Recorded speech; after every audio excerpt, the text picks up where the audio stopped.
बिहार की राजनीति में जब मुख्यमंत्री खुद सड़क पर उतर आए तो योजनाओं की फाइलें हाथ में नहीं बल्कि जमीन पर काम भी देखने को मिलती है। तो समझिए मामला सिर्फ यात्रा का नहीं है, जवाबदेही का भी बन गया है। नमस्कार, मैं फरीदा गजल और आप देख रहे हैं एक न्यूज 24।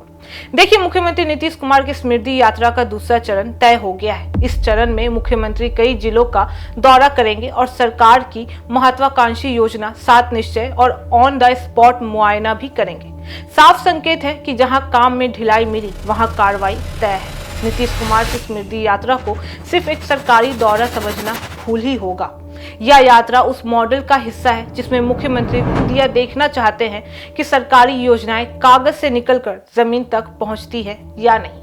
बता दें कि पहले चरण के बाद अब दूसरे चरण की घोषणा होते ही प्रशासनिक हलकों में हलचल भी तेज हो गई है। जिलाधिकारी से लेकर विभागीय अधिकारियों तक अलर्ट मोड में नजर आ चुके हैं और वजह भी साफ है कि इस यात्रा में केवल भाषण नहीं होंगे बल्कि स्कूल, सड़क, नल जल, शौचालय, बिजली, आवास और रोजगार से जुड़ी योजनाओं की मौके पर जांच भी हो जाएगी। 7 निश्चय बिहार सरकार की रीढ़ मानी जाती है और इसी योजना के जरिए हर घर नल का जल, हर घर बिजली, पक्की सड़क, शौचालय, युवाओं के लिए कौशल विकास और महिलाओं के सशक्तिकरण को जोड़ा भी गया था। अब सरकार चाहती है कि यह देखा जाए कि जिन जिलों में इन योजनाओं पर करोड़ों रुपए खर्च हुए हैं वहां जनता को असल फायदा मिला है या नहीं।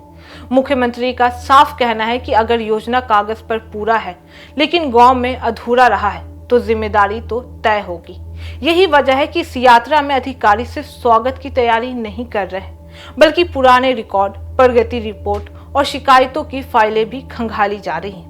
जनता के लिए यह यात्रा उम्मीद लेकर आती है। कई गांवों में लोग सालों से शिकायत भी कर रहे हैं कि नल तो लग गया है लेकिन पानी नहीं आता है, सड़क बनी है लेकिन टूट चुकी है या बिजली का कनेक्शन पर सप्लाई कमजोर हो चुका है। अब उन्हें उम्मीद है कि मुख्यमंत्री तक सीधे बात पहुंच जाएगी। राजनीतिक नजरिए से देखें तो यह यात्रा नीतीश कुमार की उस छवि को मजबूत करती है जिसमें वे खुद को वर्किंग सीएम के तौर पर देश में पेश करते आए हैं।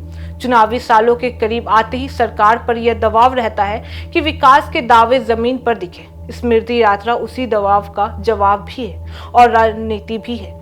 विपक्ष इसे दिखावे की यात्रा कह सकता है लेकिन प्रशासनिक तंत्र जानता है कि मुख्यमंत्री की नाराजगी सीधे कार्रवाई में बदल भी सकती है।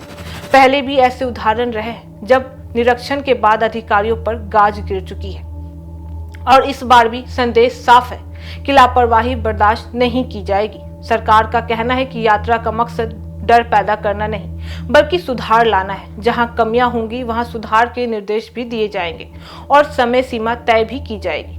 लेकिन जहां जानबूझकर काम रोका गया है या गड़बड़ी हुई है वहां सख्ती जरूरी है। भविष्य की बात करें तो यह यात्रा आने वाले वर्षों की नीति का रोड मैप भी बन सकता है। जो योजनाएं सफल दिखेंगी उन्हें आगे बढ़ाया जाएगा और जो कमजोर साबित होंगी उनमें बदलाव भी किया जाएगा। इससे सरकार को यह भी पता चलेगा कि किस जिले में किस तरह की जरूरत ज्यादा पड़ रही है, रोजगार, शिक्षा, स्वास्थ्य या बुनियादी सुविधा। कुल मिलाकर स्मृति यात्रा प्रशासन, राजनीति और जनता तीनों के लिए परीक्षा की घड़ी है। स्मृति यात्रा का दूसरा चरण यह तय करेगा कि बिहार में विकास सिर्फ नारे में है या हकीकत में। मुख्यमंत्री का साफ संदेश है कि काम दिखेगा तो तारीफ मिलेगी, लापरवाही दिखी तो कार्रवाई भी होगी। अब नजर जिलों पर है क्योंकि इस बार रिपोर्ट फाइलों से नहीं जमीन से ही बनेगी। बाकी इस मामले पे आपकी क्या राय है, आप हमें कमेंट करके जरूर बताएं। ऐसी तमाम खबरों के लिए देखते रहिए न्यूज़ 24, हर खबर सबसे पहले सबसे सटीक। वीडियो को लाइक करें, शेयर करें और चैनल को सब्सक्राइब करना ना भूलें। धन्यवाद।